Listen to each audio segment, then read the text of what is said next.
ఎన్నికల ప్రచారంలో జగన్ మూడంచెల వ్యూహాన్ని అనుసరించాడు. ఫస్ట్ వ్యూహం సిద్ధం సభలు, మొత్తం ఒక ప్రాంతం వారీగా ఉత్తరాంధ్ర, కోస్తా, రాయలసీమ, కోస్తాలో మళ్ళీ రెండవ కోస్తా ఇట్లాంటి లెక్కలేసుకుని వచ్చి అటు భీమిలీ దగ్గర నుంచి చూసుకుంటే తర్వాతన ఏది పశ్చిమ గోదావరి జిల్లా దగ్గర ఒక సమావేశం, ఆ తర్వాతన రాయలసీమలో పెట్టి చివరిలో చిలకలూరుపేట దగ్గర సభ.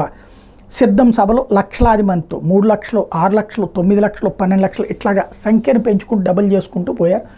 అది ఒకటయింది. ఆ తర్వాత సెకండ్ ఫేజ్లో బస్సు యాత్ర చేస్తున్నారు. మేమంతా సిద్ధం పేరుతో ఆ చివరి నుండి ఈ చివరి దాకా యాత్ర అన్నట్టుంది. రోజుకి ఒక జిల్లా, 25 పార్లమెంటు స్థానాలకి గాను 26 జిల్లాలుగా ప్రకటించినటువంటి జగన్మోహన్ రెడ్డి ఆయా లెక్కల ప్రకారం జిల్లాల వారీగా పర్యటనలు చేసుకొస్తున్నారు. ఇది అయిపోబోతోంది. ఇప్పుడు తూర్పుగోదావరి తర్వాత కట్టించి నెక్స్ట్ అటు వెళ్ళిపోతుంది అనకాపల్లి, ఆ తర్వాత వచ్చేటప్పటికి విశాఖపట్నం, ఆ రూట్ అంతా కలిపేసి ఇంకొక 5-6 రోజుల్లో అయిపోతుంది. అది పూర్తి అయిపోయాక హెలికాప్టర్ టూర్ అనేది జరగబోతోంది. హెలికాప్టర్లో రోజుకి 3 నుంచి 4 సభలకి ఏర్పాట్లు చేసుకుంటున్నారు.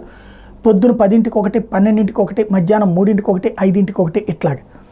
ఇక పూర్తిగా అంటే ఇక వేరే వాళ్ళు ఎవరూ కాదు, కంప్లీట్ జగన్, నేను నా మనుషులు అన్నటువంటి రూట్లోనే ప్రచారం ప్లాన్ చేసుకున్నారు.